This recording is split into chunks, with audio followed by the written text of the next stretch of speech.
Hi மக்களே, welcome back to the channel. Web டெவலப்மெண்ட்டில் பிகினராக இருந்துட்டு நம்ம என்ன பெருசாக செஞ்சிட முடியும்னு யோசிச்சுட்டு இருக்கீங்களா? எதையாச்சும் உருப்படியாக செய்யணும்னா அதுக்கு பல வருஷம் எக்ஸ்பீரியன்ஸ் வேணும்னு நீங்கள் நினைக்கலாம். ஆனால் அது உண்மை இல்லை. இன்றைக்கி நான் உங்களுக்கு 10 அற்புதமான full stack web development project ideas சொல்ல போகிறேன். அதில் நீங்கள் உடனே ஒர்க் பண்ண ஆரம்பிக்க முடியும். அதில் சிலது உங்களுக்கு சர்ப்ரைஸாக கூட இருக்கலாம். ப்ராஜெக்ட் 1, நீங்களே ஒரு மினி நெட்ஃப்ளிக்ஸை க்ரியேட் பண்ணுங்கள். நெட்ஃப்ளிக்ஸோட சிம்பிள் வெர்ஷனை நீங்களே பில்ட் பண்ணினா எப்படி இருக்கும்?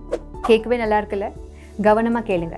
யூசர்ஸ் மூவிஸ் இல்லைனா ஷோஸ் பார்க்குற மாதிரி, டீட்டெயில்ஸ் பார்க்குற மாதிரி, ட்ரெய்லர்ஸ் கூட பார்க்குற மாதிரி ஒரு பேசிக் ஓடிடி ஆப்பை நீங்களே உருவாக்க முடியும். அதை உங்கள் ஃப்ரெண்ட்ஸ் கிட்ட காமிச்சா செமையாக இருக்கும்ல? ப்ராஜெக்ட் 2, ரியல் டைமில் அப்டேட் ஆகிற மாதிரி ஒரு ஐபிஎல் டேஷ்போர்டை டெவலப் பண்ணுங்கள். ஐபிஎல் மேட்ச் பார்க்கும்போது ஸ்கோர்ஸ் அண்ட் ஸ்டாட்ஸ் எல்லாத்தையும் ட்ராக் பண்ணணும்னு எப்பயாச்சும் நினச்சிருக்கீங்களா? நீங்களே ஒரு லைவ் டேஷ்போர்டை உருவாக்குனா எப்படி இருக்கும்? ரியல் டைம் ஸ்கோர்ஸையும் பிளேயர் ஸ்டேட்டஸையும் காட்டுற மாதிரி ஒரு ஆப் பில்ட் பண்ணுறது நீங்கள் நினைக்கிற அளவு கஷ்டம் இல்லை. அதோட லைவ் டேட்டாவை எப்படி ஹேண்டில் பண்ணுறதுன்னு நீங்கள் கற்றுப்பீங்க. சூப்பரில்? ப்ராஜெக்ட் 3, ஸ்விக்கி மாதிரி ஒரு ஃபுட் டெலிவரி ஆப்பை பில்ட் பண்ணுங்கள். சவாலான விஷயங்கள் செய்ய கொல பசியா? ஸ்விக்கி மாதிரி ஒரு சிம்பிளான ஃபுட் டெலிவரி ஆப்பை டெவலப் பண்ண ட்ரை பண்ணி பாருங்கள். யூசர்ஸ் ரெஸ்டாரண்ட்ஸை தேடி மெனூஸை பார்த்து ஆர்டர் பண்ணலாம். உண்மையிலேயே என்னால் அதை செய்ய முடியுமான்னு நினைக்கிறீங்களா? ஆமாம், உங்களால் முடியும். அதோட யூசர் அக்கௌண்ட்ஸ், மெனூஸ், ஆர்டரிங் சிஸ்டம்ஸ்னு நீங்கள் கற்றுப்பீங்க. ப்ராஜெக்ட் 4, ஃப்ளிப்கார்ட் மாதிரி ஒரு ஷாப்பிங் வெப்சைட்டை டிசைன் பண்ணுங்கள். ஆன்லைன் ஷாப்பிங் சைட்ஸ் எல்லாம் எப்படி ஒர்க் ஆகுதுன்னு எப்பயாச்சும் யோசிச்சிருக்கீங்களா? ஃப்ளிப்கார்ட்டோட மினி வெர்ஷனை உருவாக்கி பார்த்தா என்ன? ப்ராடக்ட்ஸ் லிஸ்ட் பண்ணலாம், ஷாப்பிங் கார்ட் ஆட் பண்ணலாம், செக் அவுட் ப்ராசஸை கூட சிமுலேட் பண்ணி பார்க்கலாம். யோசிச்சு பாருங்கள், நீங்களே ஒரு ஆன்லைன் ஸ்டோரை பில்ட் பண்ணால் எப்படி இருக்கும்? ப்ராஜெக்ட் 5, உங்கள் சொந்த ஆப் ஸ்டோரை லான்ச் பண்ணுங்கள். இங்கே தான் ட்விஸ்ட் இருக்குது. உங்கள் சொந்த ஆப் ஸ்டோரை நீங்களே உருவாக்குனா எப்படி இருக்கும்? விதவிதமான ஆப்ஸ் இல்லைனா கேம்ஸை நீங்கள் ஷோகேஸ் பண்ணி யூசர்ஸை டவுன்லோட் பண்ண வைக்கலாம். இல்லைனா இங்கே டவுன்லோட் பண்ணலாம்னு லிங்க் கொடுக்கலாம். இந்த ப்ராஜெக்ட் ரொம்ப பெருசாக தெரியலாம், ஆனால் கண்டென்ட்டை மேனேஜ் பண்ணுறது பற்றியும் யூசர் இன்ட்ராக்ஷன்ஸ் பற்றியும் கற்றுக்க இது சிறந்த வழியாக இருக்கும். ப்ராஜெக்ட் 6, யூஸ் பண்ணுறதுக்கு ஃபன்னாக இருக்கிற மாதிரி ஒரு டு டூ லிஸ்ட் ஆப்பை க்ரியேட் பண்ணுங்கள். நம்ம எல்லாருமே டு டூ லிஸ்ட் யூஸ் பண்ணுறோம். ஆனால் யூஸ் பண்ணுறதுக்கு ஃபன்னாகவும் ஈஸியாகவும் இருக்க மாதிரி அதை நீங்களாக பில்ட் பண்ண முடியுமா? டு டூ ஆப் பில்ட் பண்ணுறதுனால டாஸ்க்ஸ் ஆட் பண்ணவும், எடிட் பண்ணவும், டெலிட் பண்ணவும் நீங்கள் யூசருக்கு ஹெல்ப் பண்ணலாம். ஆனால் இங்கே தான் சேலஞ்ச் இருக்குங்க. மற்ற ஆப்ஸ்லேருந்து உங்களோடது தனியாக நிற்குமா?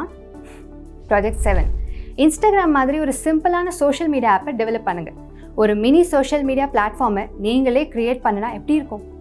யூசர்ஸ் பிக்சர்ஸ் போஸ்ட் பண்ணலாம், ஒருத்தர் ஃபாலோ பண்ணலாம், போஸ்ட்ஸை லைக் பண்ணலாம்.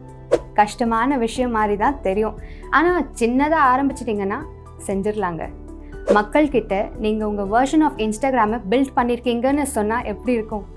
ப்ராஜெக்ட் 8, உங்களுக்கு என்ன தேவைன்னு கண்டுபிடிக்கிற மாதிரி ஒரு சர்ச் இன்ஜின் பில்ட் பண்ணுங்கள். விக்கிபீடியா மாதிரி ஏதாச்சும் உருவாக்கணும்னு நினச்சிருக்கீங்களா? நீங்கள் ஒரு சர்ச் அப்ளிகேஷனை பில்ட் பண்ணலாம். அதில் யூசர்ஸ் ஒரு டாப்பிக்கை டைப் பண்ணி இன்ஃபர்மேஷன் எடுக்கலாம். ஃப்ரீ ஏபிஐஸை பயன்படுத்தி நீங்கள் டேட்டாவை எடுத்து டிஸ்பிளே பண்ணலாம். இது நீங்களே ஒரு மினி கூகுளை உருவாக்குற மாதிரி. ப்ராஜெக்ட் 9, ஃப்ரூட் நிஞ்சா இல்லைன்னா கார்டு கேம் மாதிரி ஒரு சிம்பிள் கேமை உருவாக்கலாம். உங்களுக்கு கேம்ஸ் பிடிக்குமா? நீங்களே ஒன்று உருவாக்கினா என்ன? கார்டு மேட்சிங் கேம் இல்லைனா பேசிக் வெர்ஷன் ஆஃப் ஃப்ரூட் நிஞ்சா மாதிரி சிம்பிளாக ஸ்டார்ட் பண்ணி பாருங்கள். அனிமேஷன்ஸ் பற்றியும் யூசர் என்கேஜ்மெண்ட் பற்றியும் கற்றுக்க இது அருமையான வழியாக இருக்கும். அதோட நீங்கள் பில்ட் பண்ணின கேமை நீங்களே விளையாடினா எவ்வளோ நல்லா இருக்கும்ல? ப்ராஜெக்ட் 10, உங்கள் சொந்த போர்ட்ஃபோலியோ வெப்சைட்டை தனித்துவமாக இருக்க மாதிரி உருவாக்குங்க. கடைசியாக உங்களை பற்றி ஒரு போர்ட்ஃபோலியோ வெப்சைட் பில்ட் பண்ணுனா என்ன? ஆனால் இங்கே தான் பிரச்சனை இருக்குது. அதை நீங்கள் யூனிக்காக செய்ய முடியுமா? நீங்கள் ஒர்க் பண்ணிட்டு இருக்கிற எல்லா ப்ராஜெக்ட்ஸையும் நீங்கள் இதில் ஷோகேஸ் பண்ணலாம். உலகத்துக்கு உங்கள் சொந்த வெப்சைட்டை ஷேர் பண்ணுறது உங்களுக்கு எவ்வளோ பெருமையாக இருக்கும்னு நினச்சி பாருங்கள். முடிவுரை அவ்வளோதான். முதல்ல சாத்தியமே இல்லைன்னு நினச்ச 10 அற்புதமான ப்ராஜெக்ட் ஐடியாஸ் இப்போ ரொம்ப சீக்கிரம் செஞ்சிடலாம்னு தோணும். நீங்கள் இதை ட்ரை பண்ண ஆவலாக இருக்கீங்களா? நிறைய வாய்ப்புகள் இருக்குது. இதில் சிறப்பு என்னென்னா அதோடு சேர்த்து நீங்கள் நிறைய கற்றுக்குவீங்க. உண்மையிலேயே இந்த ப்ராஜெக்ட்ஸ் எல்லாம் என்னால் பில்ட் பண்ண முடியுமா அப்படின்னு நீங்கள் யோசிச்சா அதுக்கான பதில் ஆமாம். உங்களுக்கு எதில் அதிகமாக ஆர்வம் இருக்கோ அதில் ஸ்டார்ட் பண்ணி படிப்படியாக போங்க. நம்ம இதெல்லாம் பண்ணுறோமான்னு நீங்களே ஆச்சரியப்படுவீங்க. இந்த வீடியோ உங்களுக்கு ஹெல்ப்ஃபுல்லாக இருந்தால் ஒரு தம்ஸ் அப் கொடுத்து உங்கள் ஃப்ரெண்ட்ஸ்க்கும் இதை ஷேர் பண்ணுங்கள். அவங்களும் இந்த சேலஞ்சை எடுக்கலாம். இன்னும் நிறைய ஐடியாஸ் அண்ட் டுட்டோரியல்ஸ் பார்க்க இந்த சேனலையும் சப்ஸ்கிரைப் பண்ண மறந்துடாதீங்க.